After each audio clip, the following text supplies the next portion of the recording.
అందరికీ నమస్కారం. ఈరోజు మార్కాపురం జిల్లాలోని ఎంతో రాజకీయంగా ప్రసిద్ధి చెందినటువంటి పట్టణం గిద్దలూరు. ఈ గిద్దలూరులో మా జిల్లా ప్రధాన కార్యదర్శి పెద్దలు జేవి నారాయణ గారు, మా ముఖ్యంగా గిద్దలూరు పట్టణాధ్యక్షులు అప్పిశెట్టి ఉదయశంకర్ గారి ఆధ్వర్యంలో ఇక్కడ పాత్రికేయ సమావేశం ఏర్పాటు చేయడం సంతోషంగా ఉంది. ఈ పత్రికా సమావేశంకి వచ్చినటువంటి పాత్రికేయ సోదరులందరికీ కూడా మా భారతీయ జనతా పార్టీ ఉదయపూర్వక నమస్కారాలు. 1975లో జూన్ 25వ తారీఖున ఆనాటి ప్రధానమంత్రి శ్రీమతి ఇందిరాగాంధీ గారు ఎమర్జెన్సీ విధించి భారతదేశాన్ని చీకటిమయం చేశారు. ప్రపంచ దేశాల్లో అతిపెద్ద ప్రజాస్వామ్య దేశమైనటువంటి భారతదేశాన్ని ఒక చీకటిమయం చేసి ప్రపంచమంతా ఆశ్చర్యపోయేలాగా చేసి భారతదేశంలో ఉన్నటువంటి మేధావులను అందరినీ అణగదొక్కి ఎవరికి కూడా స్వతంత్రం లేకుండా ఇటువంటి చీకటి రోజు నుంచి ఈరోజు మోడీ గారు 12 సంవత్సరాల్లో ప్రధానమంత్రి అయిన తర్వాత వారు చేస్తున్నటువంటి అభివృద్ధి కార్యక్రమాలన్నీ కూడా ఆ చీకటి పారదోలి వెలుగులు నింపుతున్నాయి. ముఖ్యంగా భారతదేశం అన్ని రంగాల్లో ప్రపంచంలోనే ఒక ఆర్థికవంతమైన బలవంతమైన శక్తివంతమైన దేశంగా తయారైంది. అలానే ఆంధ్రప్రదేశ్ కూడా స్వర్ణాంధ్ర వైపు వెళ్తుంది.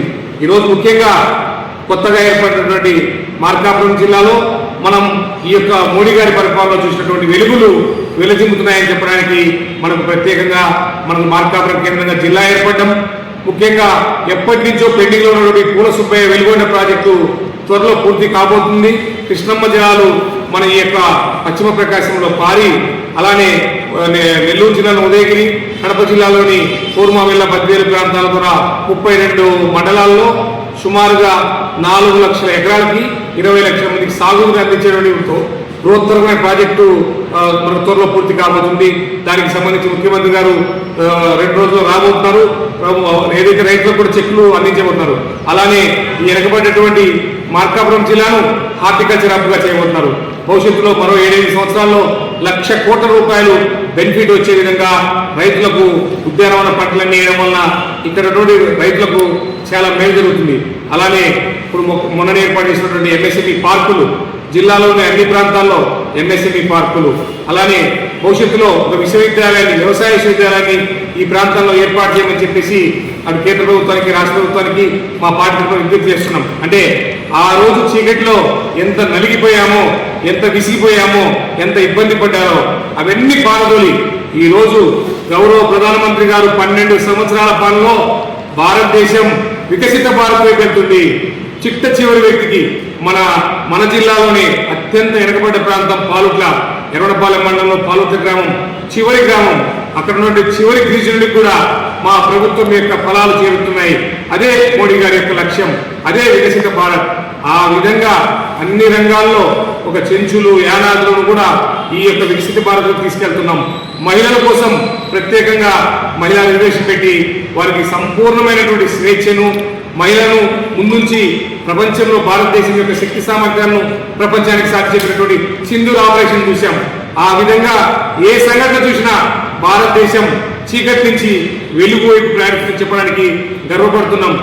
ముఖ్యంగా ప్రధానమంత్రి గారు గత 2 సంవత్సరాల్లో సుమారుగా 14 లక్షల కోట్ల రూపాయలు పెట్టుబడులు వచ్చే విధంగా ఈ యొక్క ఆంధ్రప్రదేశ్కు ఎంతో లబ్ధి చేకూరారు. భవిష్యత్తులో ఆంధ్రప్రదేశ్లో బుల్లెట్ ట్రైన్లు, ముఖ్యంగా మన శ్రీశైలం, మన దగ్గర ఉన్న శివయ్యకి అటు హైదరాబాద్ నుంచి ఇటు మన దోర్నాల నుంచి ఒక ఎలివేటెడ్ క్యారిడర్ 12,000 కోట్ల రూపాయలతో ఎలివేటెడ్ క్యారిడర్ రాబోతుంది. శ్రీశైలం మహాక్షేత్రం కాబోతుంది. ప్రపంచ దేశాలను కూడా శ్రీశైలం వైపు చూసే విధంగా మన జిల్లాలో మన పక్కనే ఉన్నటువంటి ఈ శ్రీశైలం అభివృద్ధి చెందబోతుంది.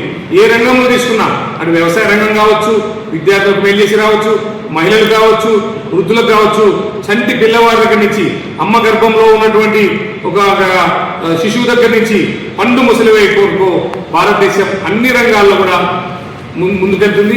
అదే వికసిత భారత్ యొక్క లక్ష్యం.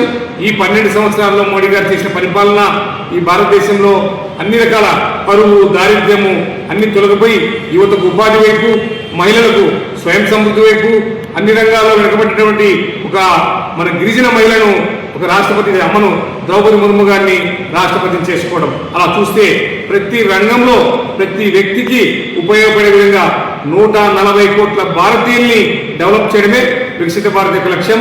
అదే మోడీ గారి లక్ష్యం. వారి యొక్క లక్ష్య సాధనకు భారతీయ జనతా పార్టీ కార్యకర్తలమంతా కూడా సైనికుల్లాగా పనిచేసి మార్కాపురం కొత్తగా ఏర్పడిన మార్కాపురం జిల్లాలో మా పార్టీ పెద్దలు సీనియర్లందరినీ కలుపుకొని పోతూ పార్టీని అభివృద్ధి చేయడమే కాకుండా ఈ ప్రాంత అభివృద్ధి కోసం భారతీయ జనతా పార్టీ నాయకులతో, రాష్ట్ర అధ్యక్షులతో, కేంద్ర అధ్యక్షులతో అందరి యొక్క సలహాలు సూచనలతో కొత్తగా ఏర్పడిన మార్కాపురం జిల్లాను అభివృద్ధి చేసుకోవడం మా లక్ష్యం. అందరికీ నమస్కారం. భారత్ మాతా కే.